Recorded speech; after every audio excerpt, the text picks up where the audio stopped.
Welcome to the diary of the Pan-African preacher.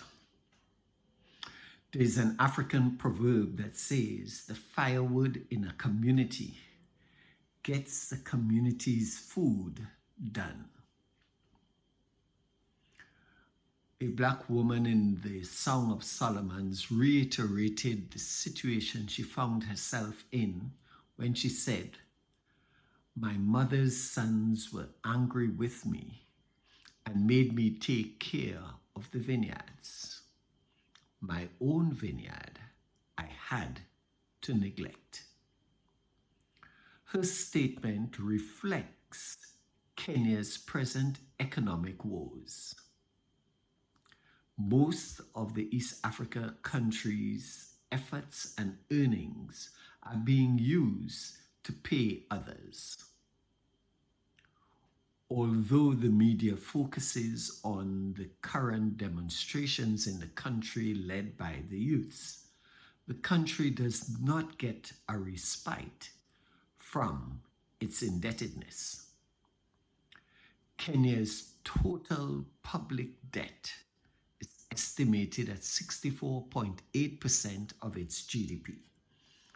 In other words, in layman's terms, for every 1,000 Kenyan shillings earned, it needs to give 660 shillings to its creditors.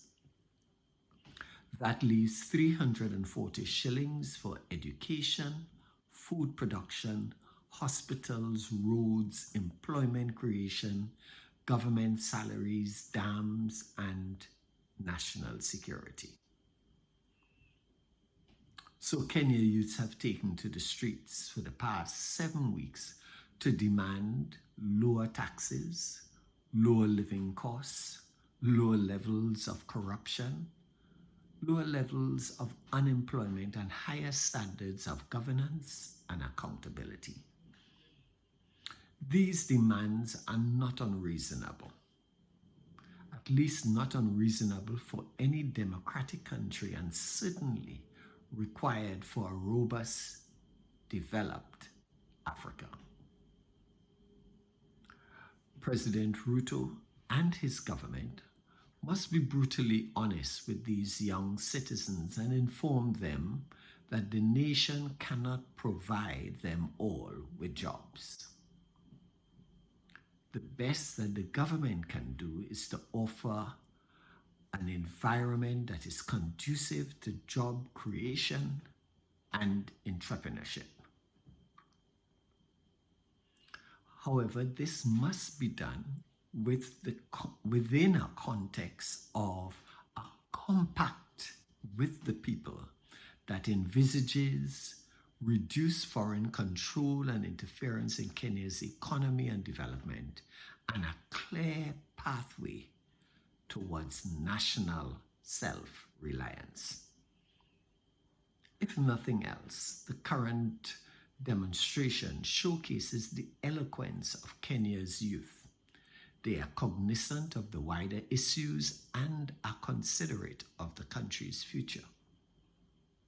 The challenge before the nation is the vision of putting these young people to work, even as change is forced upon the governing authorities. What does the future look like for Kenya? Certainly, without a vision, the people will perish. The external pressures on Kenya's finances will not go away. It is imperative that the nation, and by this I mean the youth predominantly, work towards an agreed upon goal or objective. A reduction in the size of government and a decrease in corruption is no guarantee of good governance or greater employment and development. There must be a domestic productivity drive. The STEM subjects of science, technology, engineering, and mathematics must become the bedrock of the education system, and entrepreneurship must become the hallmark of its agriculture, manufacturing, transport and storage, information communication technology, insurance services, real estate, and information sectors.